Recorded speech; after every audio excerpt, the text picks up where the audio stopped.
Hello, thank you for watching the video produced by 1009 Econs bracket Y close bracket. If you do not know, the bracket Y close bracket represents a thumbs up, which represents the feeling we have towards economics. This video is produced for our JC1 H2 economics project. The question we have chosen to tackle is the Certificate of Entitlement, or COE, a good method to manage road usage? Let's get started.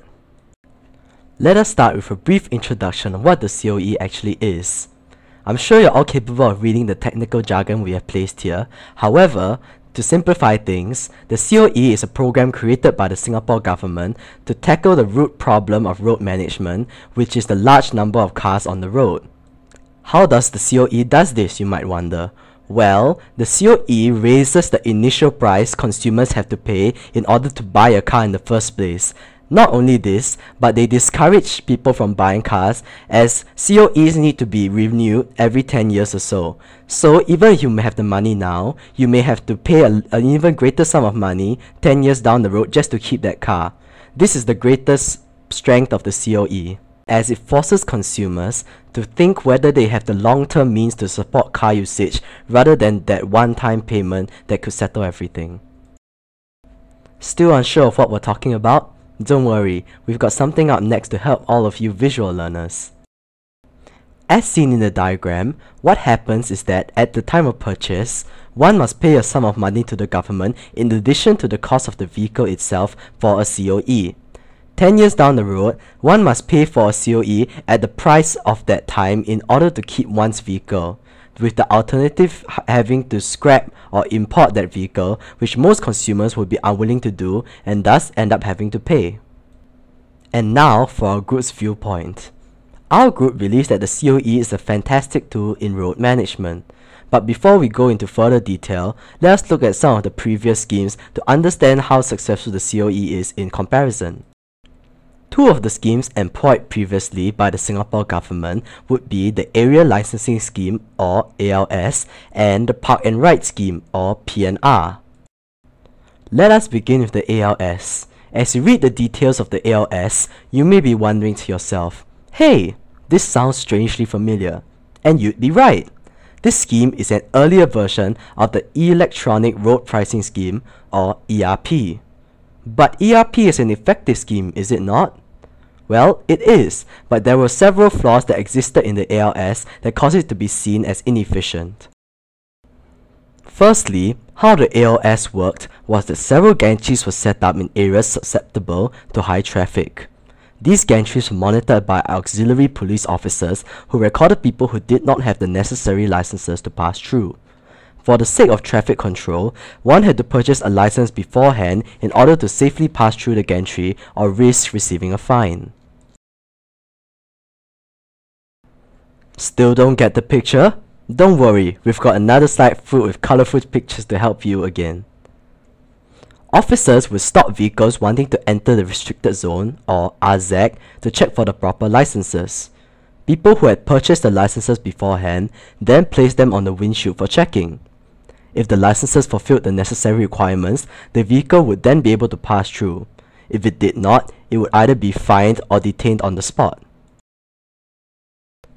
Now for its flaws. The ALS suffered from the fact that there was an unnecessary cost of having to operate centers to sell these licenses as well as to print them. It also required a lot of manpower, not only to sell the licenses, but also including the many police officers whom had to participate in the checking of licenses as gantries. These flaws made the ALS an overall inefficient scheme compared to the COE. Moving on, we have the PNR scheme. The PNR scheme offered motorists cheap seasonal parking rates at certain sites near MRT stations or bus interchanges. One would then get off and carry on one's journey via public transport. Now, just to make sure you understand what we're saying, here's another visual aid. Motorists would first purchase a seasonal parking ticket at a site most convenient for them. They would then park there and take either a bus or MRT to complete their journey. Through this, the government hoped to reduce the number of vehicles on the roads during peak hours. Now, moving on to why the PNR scheme wasn't as effective as hoped. The designated sites more often than not were HDB parking areas. This caused those who stayed there great inconvenience as they may not be able to find lots. Parking lots were also limited due to land constraints. However, many simply avoided the scheme completely as they already paid large amounts of money for their vehicles and wanted to make full use of them. After looking at those two schemes and their flaws, I'm sure you'll agree with our viewpoint that the COE is an effective road management tool. But in case you're not convinced, let's delve further into this. Why the COE is effective can be analyzed via economical concepts. As cars are seen as a luxury good to many, the price elasticity of demand, or PED, would be price elastic. What this means is that a percentage increase in price will lead to a more than proportionate percentage increase in demand. Didn't exactly catch that? Don't worry, hopefully this next slide will help you. The graph below helps to accurately explain how and why the COE is successful. Please take some time to read and properly understand the graph and pointers.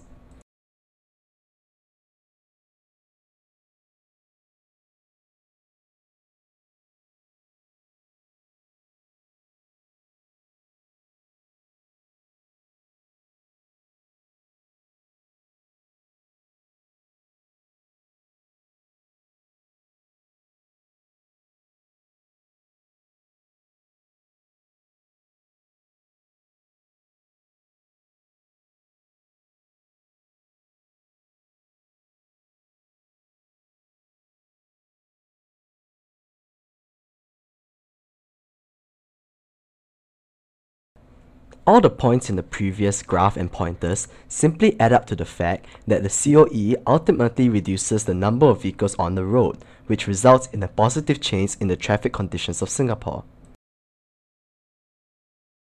Now, let's look at the COE in comparison with previous schemes.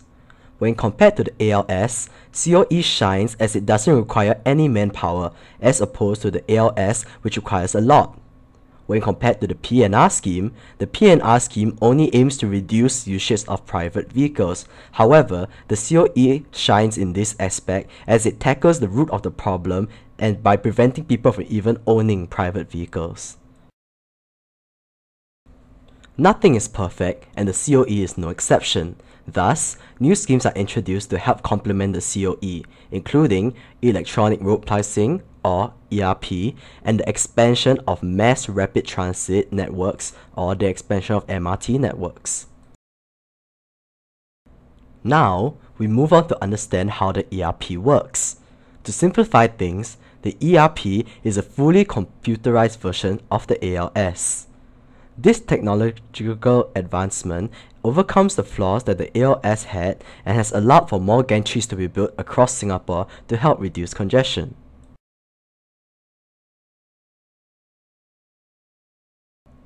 Moving on, we have the explanation of the expansion of MRT network scheme. The government is pumping in huge amounts of money into improving the infrastructure of our MRT network. This will make MRTs a much more convenient way to get around and hopefully will convince more people to choose public transport over private vehicle usage. Public transport and personal vehicles share a positive cross-elasticity of demand, or XED, which is more than 1. This means they are good substitutes and thus increasing the attractiveness of public transports will affect the demand for personal vehicles and hence reduce road usage. These next two pictures help to illustrate our point. Though the one on the left is obviously a humorous exaggeration, the one on the right is no laughing matter and is a serious project undertaken by the Singapore government that will hopefully be completed within the next 10 years. In conclusion, the COE is an effective road management tool. However, it works best in conjunction with these two other schemes, namely ERP and expansion of MRT networks. These three schemes will no doubt result in better traffic conditions. That's all for our video. We hope you have enjoyed it as well as taken away something useful.